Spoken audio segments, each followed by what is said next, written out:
Rumpelstiltskin. A fairy tale by the brothers Grimm. There was once a miller who was poor, but he had one beautiful daughter. It happened one day that he came to speak with the king, and to give himself consequence, he told him that he had a daughter who could spin gold out of straw. The king said to the miller, "That is an art that pleases me well. If thy daughter is as clever as you say, bring her to my castle tomorrow, that I may put her to the proof." When the girl was brought to him, he led her into a room that was quite full of straw, and gave her a wheel and spindle, and said, "Now set to work, and if by the early morning thou hast not spun this straw to gold, thou shalt die." And he shut the door himself, and left her there alone. And so the poor miller's daughter was left there sitting, and could not think what to do for her life.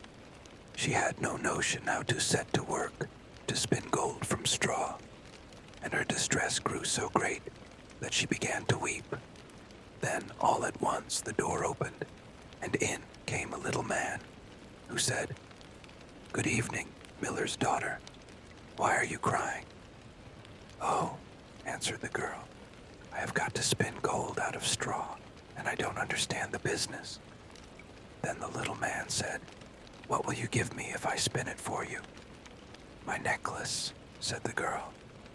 The little man took the necklace, seated himself before the wheel, and whir, whir, whir, 3 times round, and the bobbin was full. Then he took up another, and whir, whir, whir, 3 times round, and that was full. And so he went on till the morning, when all the straw had been spun, and all the bobbins were full of gold. At sunrise came the king, and when he saw the gold he was astonished and very much rejoiced, for he was very avaricious. He had the miller's daughter taken into another room filled with straw, much bigger than the last, and told her that as she valued her life, she must spin it all in one night.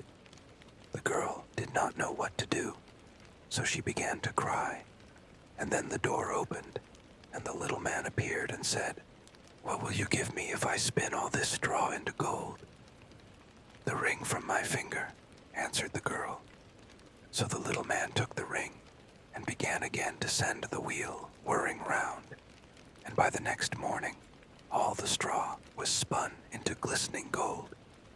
The king was rejoiced beyond measure at the sight, but as he could never have enough of gold, he had the miller's daughter taken into a still larger room full of straw, and said, "This too must be spun in one night, and if you accomplish it, you shall be my wife." For he thought, "Although she is but a miller's daughter, I am not likely to find anyone richer in the whole world."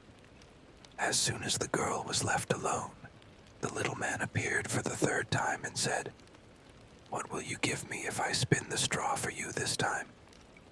"I have nothing left to give," answered the girl. "Then you must promise me the first child you have, after you are queen," said the little man. "But who knows whether that will happen?" thought the girl. But as she did not know what else to do in her necessity, she promised the little man what he desired, upon which he began to spin, until all the straw was gold. And when in the morning the king came and found all done according to his wish, he caused the wedding to be held at once, and the miller's pretty daughter became a queen. In a year's time she brought a fine child into the world, and thought no more of the little man. But one day he came suddenly into her room, and said, "Now give me what you promised me."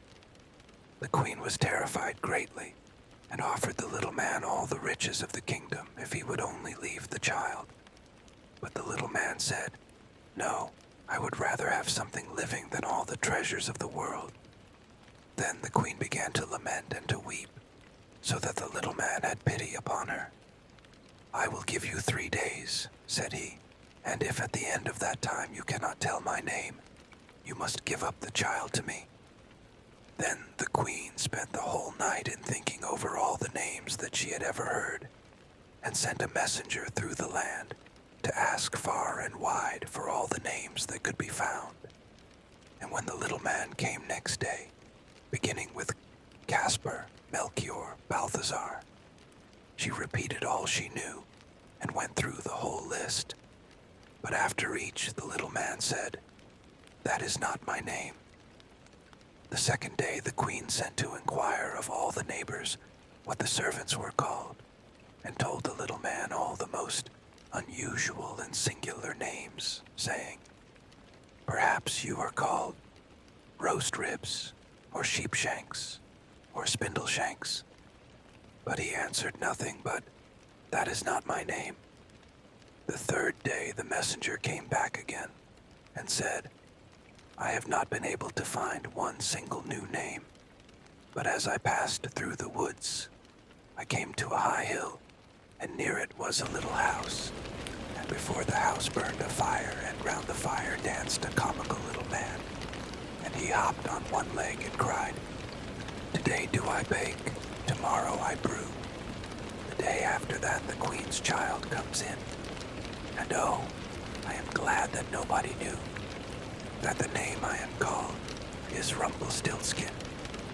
You cannot think how pleased the queen was to hear that name, and soon afterwards, when the little man walked in and said, "Now, Mrs. Queen, what is my name?" she said at first, "Are you called Jack?" "No," answered he. "Are you called Harry?" she asked again. "No," answered he. And then she said, "Then perhaps your name is Rumpelstiltskin." "The devil told you that, the devil told you that," cried the little man, and in his anger he stamped with his right foot so hard that it went into the ground above his knee. Then he seized his left foot with both his hands in such a fury that he split in two, and there was an end of it.